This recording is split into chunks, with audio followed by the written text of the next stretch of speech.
कभी मायावती के खास कहे जाने वाले और पिछले 5 साल से कांग्रेस के नेता रहे नसीमुद्दीन सिद्दीकी क्या अब समाजवादी पार्टी का रुख करने वाले हैं?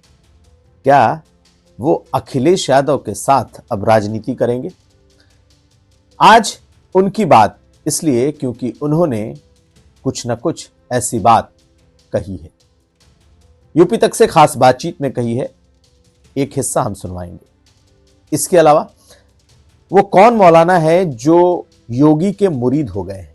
मुख्यमंत्री योगी आदित्यनाथ के बारे में कहने लगे हैं कि मुसलमान उन्हें पसंद करने लगे, तो क्या वजह है और मुख्यमंत्री को लेकर उन्होंने बातें क्या कही हैं, क्यों कही हैं कि मुसलमानों में उनकी लोकप्रियता बढ़ रही है, की बातें भी सुनाएंगे।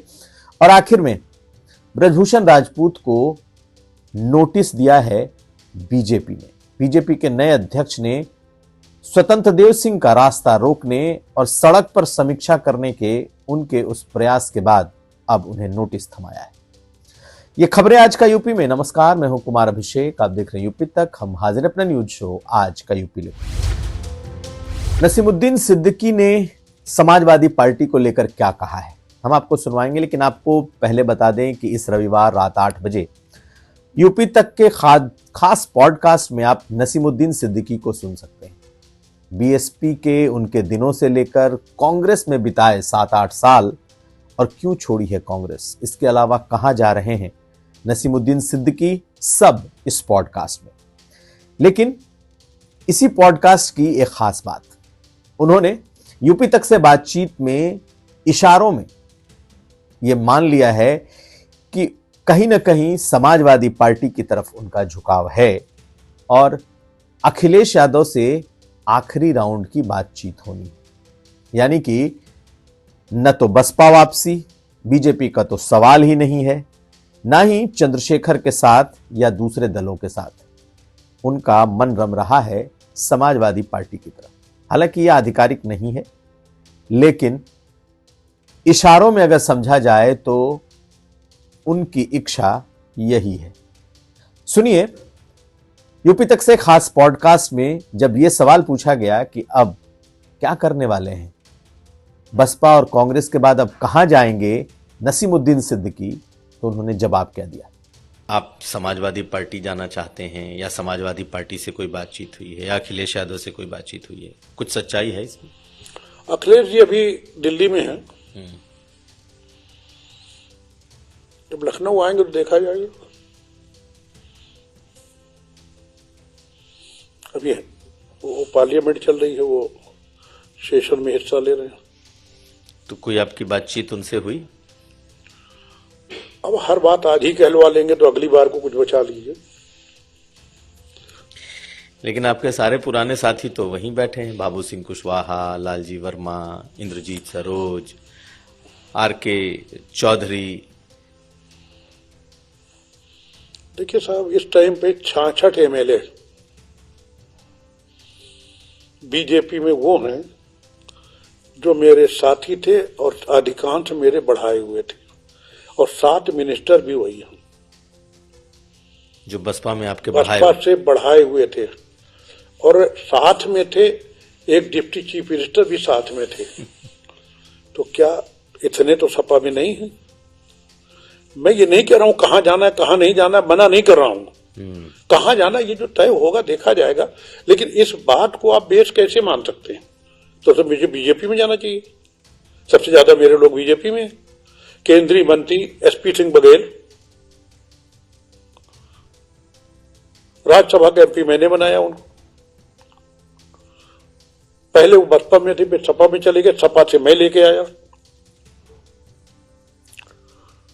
तो ये पैमाना नहीं हो सकता है। इसके अलावा भी ढेरों बातें हैं इस पॉडकास्ट में, खास करके कांशीराम से जुड़ी हुई जो बातें हैं, उनकी यादें हैं, ये तमाम बातें भी सुनाएंगे। लेकिन बढ़ते हैं अपनी अगली खबर की तरफ। एक मौलाना ऐसे हैं जो गाहे बगाहे खूब बयान देते रहते हैं, मीडिया में सुर्खियों में बने रहते हैं, हर मुस्लिम विषय पर वो कुछ न कुछ बोलते हैं। तो ये है मोहम्मद शहाबुद्दीन रिजवी बरेलवी। जी हां, मोहम्मद शहाबुद्दीन रिजवी बरेलवी अपने बयानों के लिए भी जाने जाते हैं। गाहे बगाहे सरकार की खूब आलोचना भी करते रहे हैं और मुसलमानों के किसी भी विषय पर जरूर बयान देते हैं। और ऑल इंडिया मुस्लिम जमात के ये राष्ट्रीय अध्यक्ष हैं। इनकी बातों को मुस्लिम समाज में तवज्जो भी दी जाती है, लेकिन इन्होंने जो बात कही है वो अपने आप में इस बार थोड़ा अलग है। उन्होंने मुख्यमंत्री योगी आदित्यनाथ की मुक्त कंठ से प्रशंसा की और कहा है कि मुख्यमंत्री को अब मुसलमान चाहने लगे हैं, उनकी तरफ झुकने लगे हैं, क्योंकि मुख्यमंत्री का मुसलमानों के खिलाफ कोई एजेंडा नहीं है, जैसा एजेंडा असम में हेमंत बिस्व शर्मा का है या पुष्कर सिंह धामी जिस तरीके से उत्तराखंड में एंटी मुस्लिम अप्रोच लेकर चल रहे हैं, यह उनका मामला है। उन्होंने कहा कि जिस तरीके का लॉ एंड ऑर्डर उन्होंने बना रखा है, मुसलमानों को इसका खूब फायदा मिल रहा है। जिस तरीके से बुर्का नशी महिलाएं उनके जनता दरबार में जाती हैं और जिस तरीके का स्नेह वो मुसलमानों के प्रति भी रखते हैं, योगी आदित्यनाथ एक शानदार व्यक्तित्व है। ऐसा वो मौलाना कह रहे हैं जो अब तक इस सरकार का एक तरीके से विरोध ही करते रहे। आखिर इस दिल परिवर्तन के पीछे की कहानी क्या है, समझ में अभी तक किसी को नहीं आ रहा, लेकिन वो इतना मानते हैं कि बीजेपी के दूसरे मुख्यमंत्रियों की तुलना में मुख्यमंत्री योगी आदित्यनाथ मुसलमानों के लिए बेहतर है। सुनिए क्या कहा है शहाबुद्दीन रिजवी बरेलवी। देखिए, पूरे भारत में जितने भी मुख्यमंत्री हैं और उत्तर प्रदेश के मुख्यमंत्री योगी आदित्यनाथ जी अगर इन सब का तवाजुन करें, बराबरी से मुकाबला करें, तो आपको उत्तर प्रदेश के मुख्यमंत्री योगी आदित्यनाथ जी बिल्कुल अलग सोच और फिक्र के दायरे में नज़र आएंगे। इनका काम करने का तरीक़ा बिल्कुल मुख्तलिफ है। इनकी कार्यशैली, लोगों से काम कराने का, हालात मामलात को समझने का, डेवलपमेंट करने का जो तौर तरीक़ा है वो बिल्कुल अलग थलग नज़र आएगा। और दूसरे मुख्यमंत्री पक्षपात करते हैं, योगी आदित्यनाथ जी पक्षपात नहीं करते हैं, ये निष्पक्ष काम करते हैं। और अब चर्चा उस नोटिस की जिसे आज नए प्रदेश अध्यक्ष ने अपने विधायक ब्रजभूषण राजपूत को भेजा है।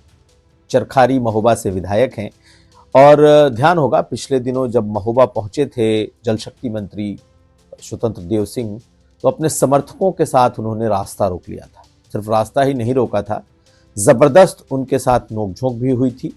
और वो जल शक्ति के तहत हो रहे जो कार्यक्रम है, हर घर नल जल योजना, उससे लोगों को हो रहे तकलीफ को लेकर सरेआम सड़क पर एक तरीके से उनकी घनघोर बेइज्जती की थी। बीजेपी ने इसे बड़े ही गंभीर तरीके से लिया है। नए प्रदेश अध्यक्ष हैं पंकज चौधरी, उन्होंने बाकायदा आज नोटिस जारी किया है और ब्रजभूषण राजपूत से एक हफ्ते के भीतर इस नोटिस का जवाब देने को कहा है। दरअसल ब्रजभूषण राजपूत पिछले कुछ समय से लगातार अपनी ही सरकार को कटघरे में खड़ा कर रहे हैं और खासकर अपने क्षेत्र में जो विकास की योजनाएं हैं उसको लेकर। भ्रष्टाचार से लेकर काम नहीं हुआ है, तमाम ऐसी बातें कह रहे हैं, लेकिन इसके पीछे माना जा रहा है कहीं ना कहीं 2027 की राजनीति, सियासत भी है। सवाल यही है कि क्या 2027 में बीजेपी उन्हें टिकट देगी या नहीं देगी। इसे घोर अनुशासनहीनता मानते हुए नोटिस जारी कर दिया है। ऐसे में अब यह देखना है कि क्या ब्रजभूषण राजपूत का कोई नया राजनीतिक ठिकाना होगा या फिर वो बीजेपी में रहते हुए इसी तरीके की बगावत करते रहेंगे। नजर रहेगी, लेकिन उनके लिए अच्छे संकेत नहीं है। तो ये था आज का यूपी। हम कल फिर हाजिर होंगे। हमें दीजिए इजाजत। देखते रहिए यूपी तक।